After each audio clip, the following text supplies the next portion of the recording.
That is an important piece that I think a lot of people overlook, right? So we've talked a lot about Trezors and ledgers and hardware wallets where you can confirm, have your keys and have your confirmations off your device, right?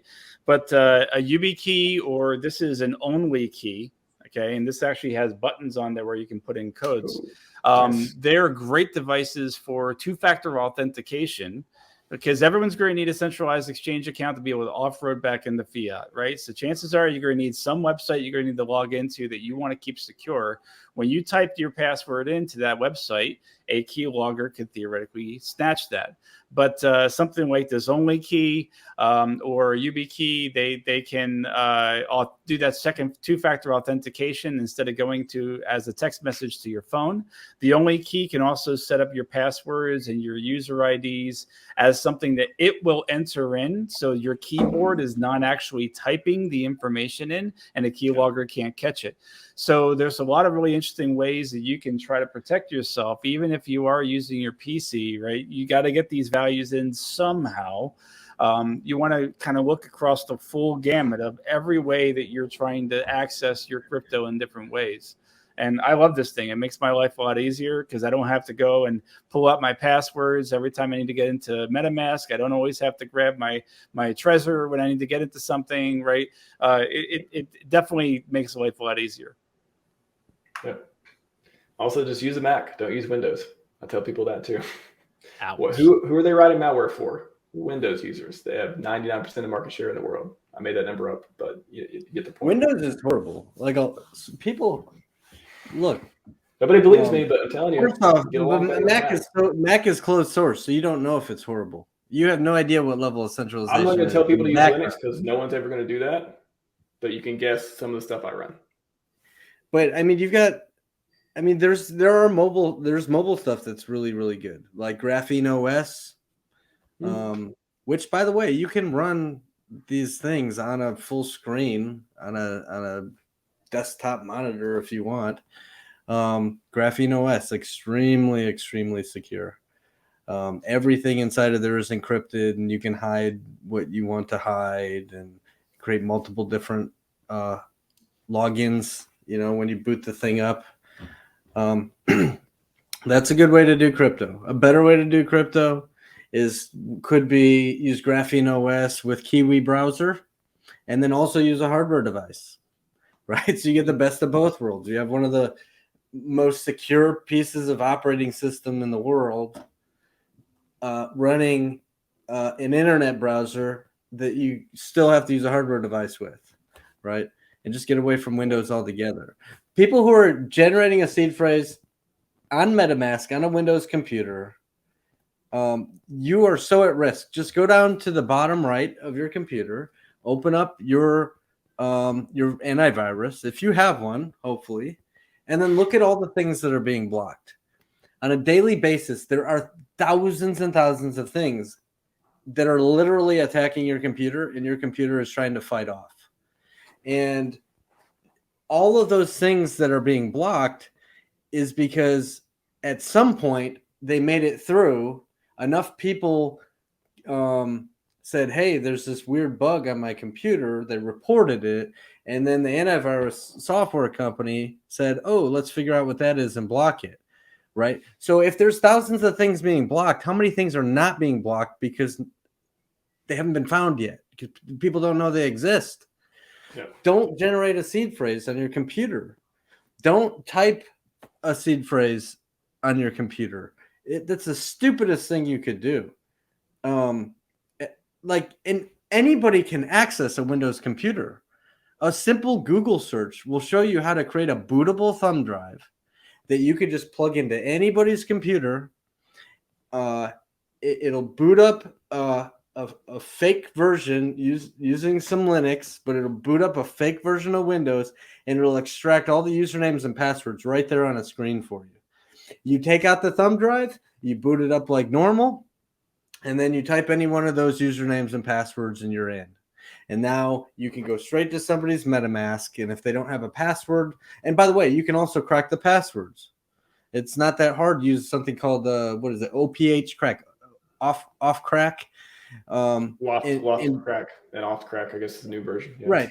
Just let that thing run for a little while, and then it'll just brute force and tell you a password, and now you're in. Like, so easy to do on Windows. Throw those things in the garbage. Find a different method to do crypto. But it all starts with a hardware device. And a VPN. And I mean, so we just listed like 10 things you can do to try to secure yourself.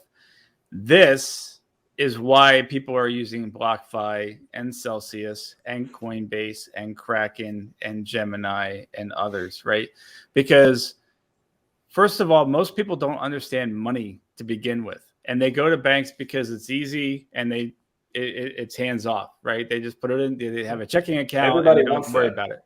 Everybody they want both, but they also want to just get it done and not think about it. So exactly. We all want that, right?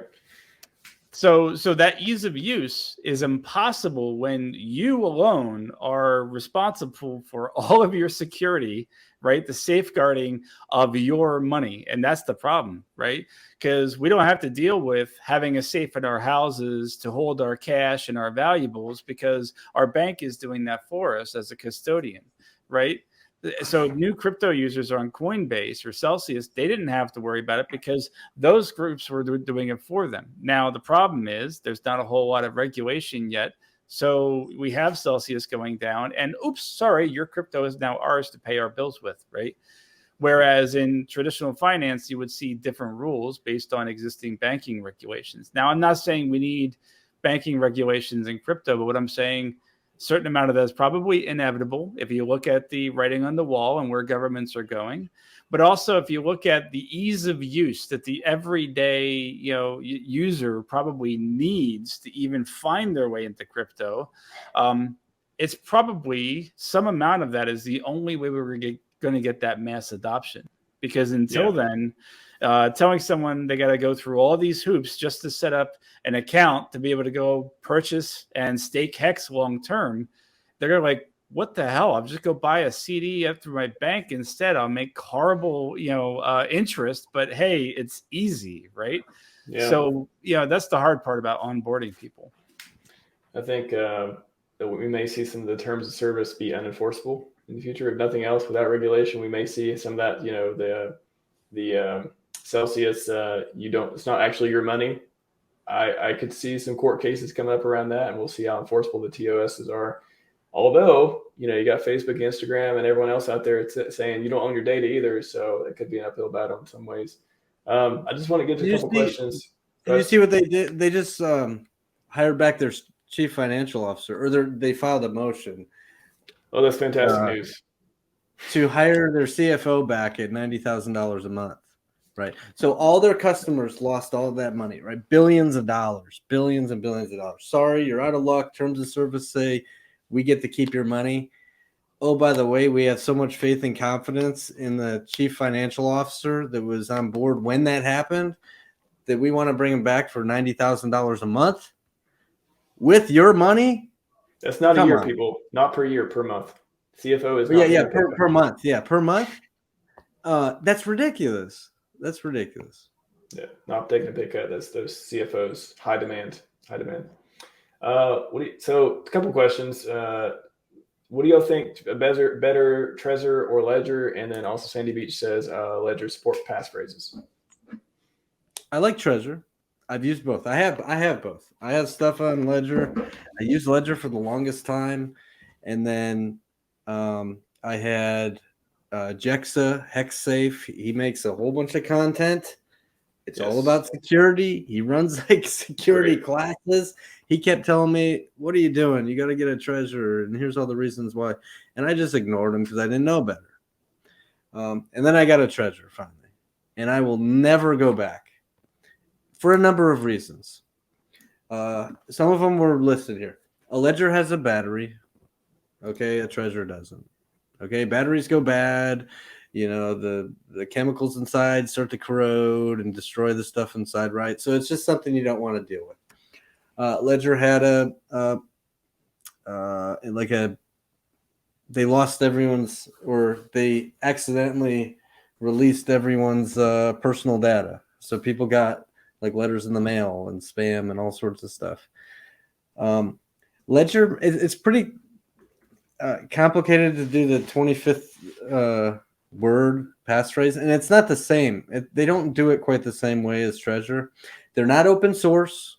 So if the company goes out of business, you're SOL. You'll have to take your seed phrase and go put it on something else.